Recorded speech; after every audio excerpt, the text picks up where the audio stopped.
A new war of words has erupted, and this time it's not just about missiles or military strikes.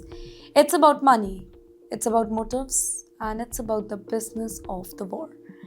Well, as tensions rise in the ongoing conflict involving the United States, Iran, and Israel, a fresh controversy is now grabbing the global attention. Well, it all begins with a sharp statement.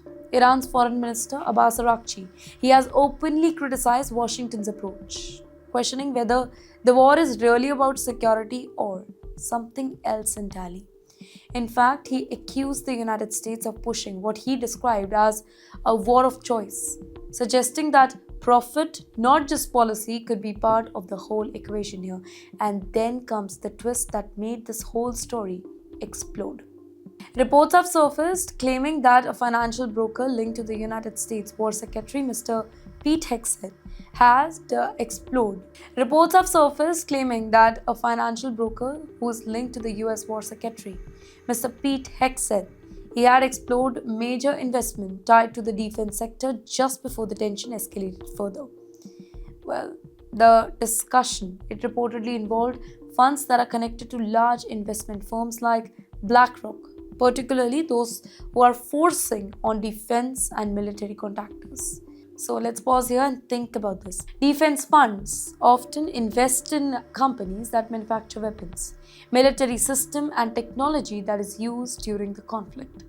And historically, during period of war or rising tension maybe, these sectors tend to see increased demand, of course, and sometimes rising market value as well.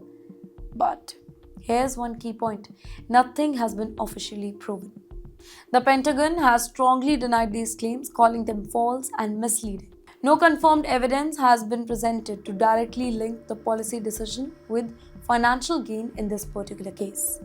Yet, it's the narrative that is spreading really fast because in modern conflict, perception matters almost as much as a reality does.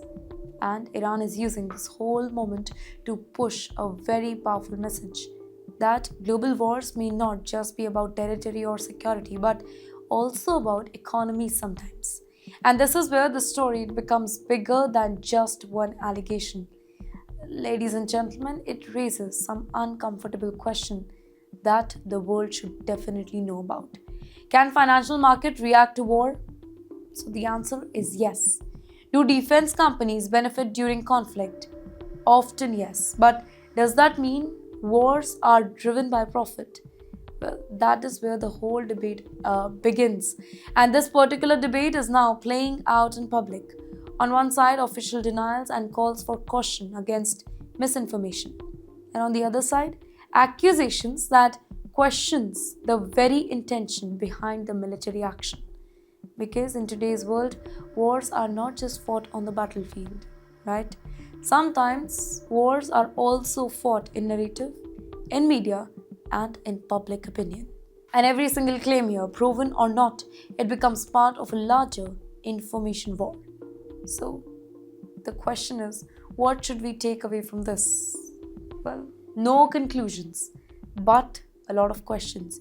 Questions like, is this really a genuine concern about the intersection of the war and finance, or is this just strategic messaging aimed at shaping the global perception? And most importantly, how do we separate facts from narratives in the middle of an active conflict? Well, for now, one thing is definitely clear. The conflict is no longer just about weapons and strikes. It's also about trust, about intention, and about who controls the story behind the war.